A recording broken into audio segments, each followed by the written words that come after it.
So when we came out here, we were not the only sailboat. Now, I don't know if this is a bad sign or not, but we are the only sailboat out here. Came to the boat and found this. That's the alarm you'll get when battery safety is on. How did I fuck this up? Yeah. Okay, so problem with the lithium batteries, they drop down to 0% charge. So for now we only have safety and low battery alarm. What we're stuck with right now is 0% batteries, and I just wanted to go through this while it's fresh in my mind and while the sweat is pouring off of me. When I arrived at the boat, it had 0% on the battery, and it was so low that even the generator wouldn't charge it. We had a Mastervolt technician come out, and he said that the batteries are in safety mode and you can't charge them with a traditional charger. So he happened to have, it was like a little tiny charger that you can essentially buy, on Amazon. I bought one, and he hooked that thing up and said, okay, we'll just trickle it over, the morning, and then trickle the other battery over the afternoon. And that older charger, even though it's held together by electrical tape, is doing the job, and it is raising the power of our batteries. So, the Mastervolt lithium setup needs to be either completely unplugged or it needs to be on some form of charge if you're going to leave the boat for a prolonged period of time. I left mine for 11 months. I had what I thought was the best, marina here where they would check these things and check the state. And even though I asked, it didn't happen, and the batteries are zero. In fact, the service manager that was in charge of my boat, that he didn't even know that we had a lithium bank. So in any case, my fault. I know now a lot better on how to handle this situation. So this wire here is the power to all of the Mastervolt items throughout the boat. This wire here is the communication. So winterization, disconnect main wires and disconnect the power cables right there.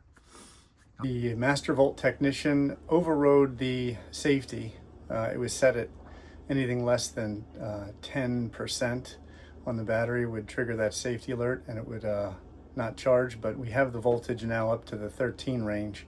He turned that off, so now we are charging via the handy dandy transformer that I have. I wanted to share with you a method for handling a situation like mine when your boat is wired for 110 and you are in Europe and you need to provide power to your boat.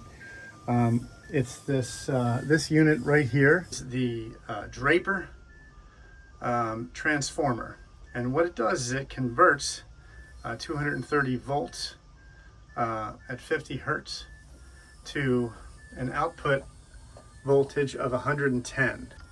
The input end, all you have is this plug. You can plug into any, I guess 3-prong European outlet. However, if you don't have access to one of those, I can make you one of these, or should at least show you how. And this is 13 amp, 250 volt. And then for the output, this plugs into the pedestal. This is a traditional European 250 volt, 50 to 60 hertz. And this plugs into the pedestal. So you plug this end into the pedestal, you plug the Draper into here, the Draper has power. And then you have two outputs on this side, and this is what they look like. They're both the same. I made a second cable to plug in to these ports, and this is your output. And remember, the output is 110 volts at 16 amps. So this particular wire is 2.5 millimeters, I guess. So that's adequate for this amperage. And that wire, if you follow this around, will plug into my Shore Power service outlet. And this is seamless now because I've made this cable. Make sure that this is a 30 amp. You see it says on there 30 amp, 125 volt, at least for this one. See, 30 amp, 120 volt. I originally did it with a 20 amp. That did not work. This one works perfectly and plugs in nicely. And it even has a little screw collar. So again, that's the whole system. In from the pedestal to the transformer, out from the transformer to the shore power outlet on your boat. Just to recap, what I did when I winterized this boat was I thought I had completely disconnected the batteries because I had flipped these two yellow switches. This disconnects the terminals and it disengages the lithium from basically all, power. What I didn't realize is those blue wires are essential. You need to disconnect that left blue wire that I pointed out earlier. The batteries had their full check by the Mastervolt technician. They're perfectly healthy. They can handle this. They have safety modes, so they never fully discharged. So they're in good shape. Doing some work on the radar. Damn, bee's nest. I'm gonna have to dig that out. This is the sort of the main storage area in the builds that I use for all the tools and widgets. And I must admit, I'm looking in this cavity and I see I bought a lot of stuff and I don't know what it's for. So here's how I hook up my Starlink. There's a rear hatch right here that we really rarely open, but if we do, it's just for air circulation. But these are super strong suction cuppy things. And what I did was I mounted some strap and some bungee. And voila.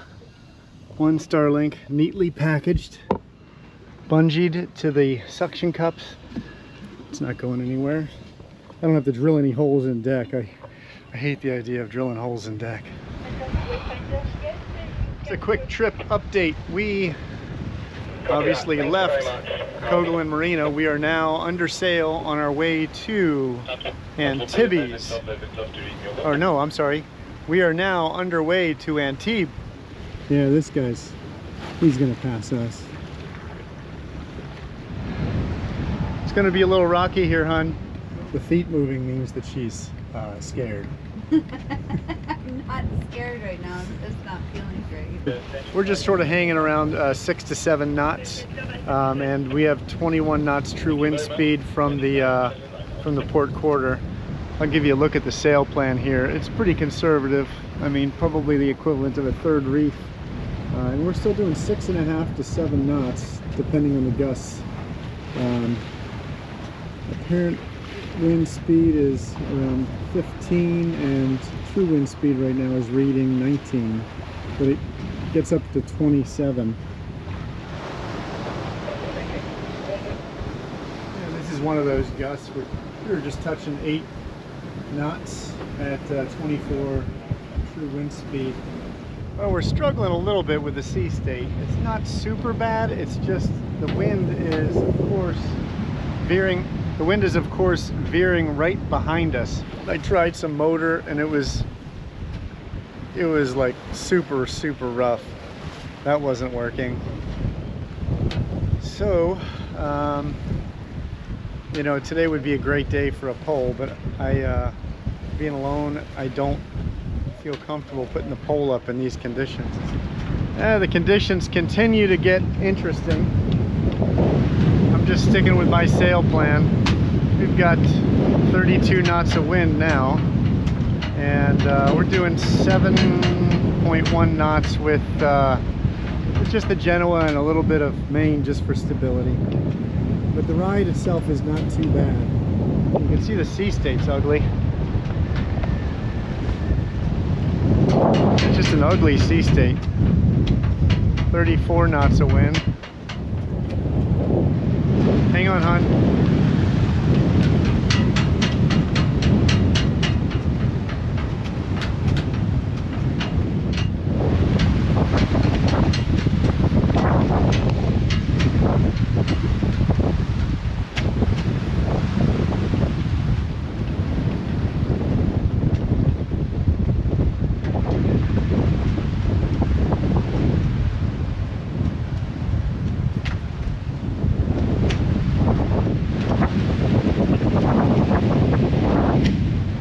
When we came out here, we were not the only sailboat. Now, I don't know if this is a bad sign or not, but we are the only sailboat out here. There's another one right behind you. Oh, good. Oh yeah, there he is. One other idiot tends to hit.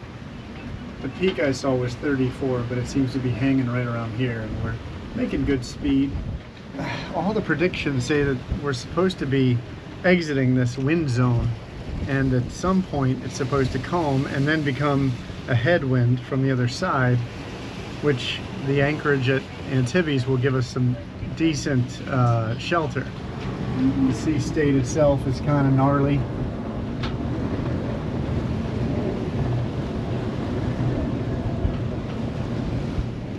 But I gotta tell you, the boat is very comfortable. I mean, you know, we're in a, you know, fresh breeze here, and Nicole is surfing the web here.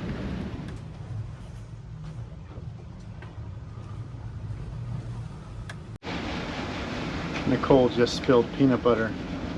The knife It just flew. Yes. Down here. What did it do? It flew. It flew down there all by itself, huh? Literally. I believe this is Cannes out here. This little bay is all Cannes, It is. isn't it? There's another chopper. Yeah. I don't know if you can see it, but this sailboat that's been sort of going along with us just did the head into wind maneuver and lowered their mainsail. And it's really bouncy. They're heading into the wind, bow is out of the water. I'm sure the boom is swinging around. And, you know, anyone who's against in mast furling, I've made like 6 adjustments just sitting in here and found a nice comfortable spot, and Nicole's eating peanut butter sticks. So there is a difference. Now, we're still on kind of a broad reach right now. I let a little bit more mainsail out and turned a little bit more inshore. This is Cannes, where the Cannes Music Festival is. And then over here is Beaulieu Sur Mer. That's where we stayed before. Where we're headed is to Antibes, which is that, you can see we have a lot of wave action. This is all basically coming from behind us right now. And every once in a while we'll get like a real nice big roller that just sort of rolls right underneath the boat. But that being said, you know, she's pretty stable with all this action. You do have to get used to the corkscrew effect, and that's what we got right now. But we are both healthy with fresh scopolamine patches stuck behind our ears, and that is the secret. Oh, this is reassuring. There actually is another sailboat heading out. It is a beautiful Hallberg Rassy, Ollie Enderlind's model. No, it's beautiful, man. Thank you. That's very nice. That'll go anywhere. Oh, thank you. Thank you. So apparently the French did invent the French fry. It was from street vendors, and since that time, the French take their fries seriously, and that's why I love it here.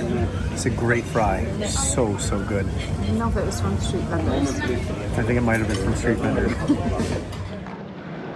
So we left Antibes, and now we are headed to Beaulieu Sur Mer, and we've got a nice gentle sail, only about 10 knots of wind, full main, full Genoa, and we got this guy who's also on a starboard tack, but I'm upwind. So it looked like he steered away a little bit, which was nice. Sort of bore away. So we'll see. Keep an eye on him. Meanwhile, Nicole is doing Well, you were doing work, but now you're gathering what? I'm done. I'm You done? just gonna sit here and watch. Okay, all right, thank you.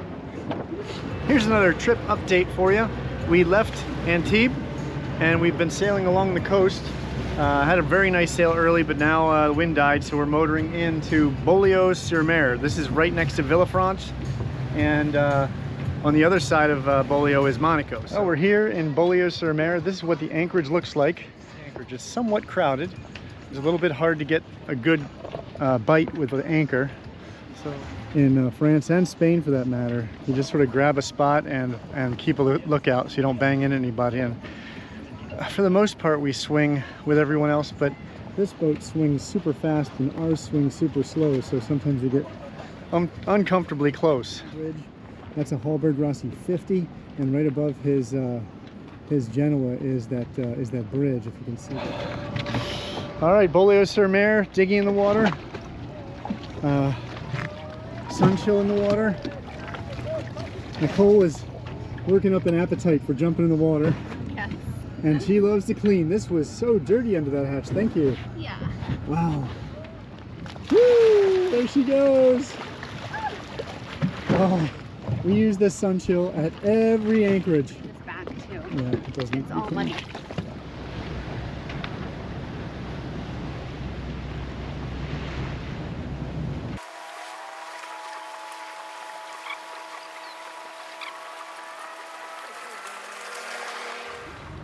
So this is the marina of Beaulieu Sur Mer.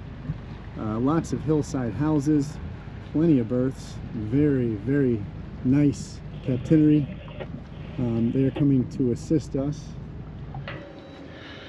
Whew, we made it to Beaulieu Sur Mer, and I'm tired. Nicole and I both get monkey points for how many up and downs we did in the cockpit, grabbing stuff. And this is the problem that I have with this particular boat, is, you know, the dinghy's on the back and the passerelle is not super long, so I need to get as close as I can to the wall to be able to lower this passerelle, and the passerelle plugs in right there. So this passerelle, I have it hooked up to some bungees, and then you'll walk between those guys, and this end will hook up to the spare main halyard. And then it's constant movement, work in exotic places. And I mean, I love the marina vibe here. It is super cool. But this is our first mooring of the season, and we'll call it a success. No gel coat left on the dock.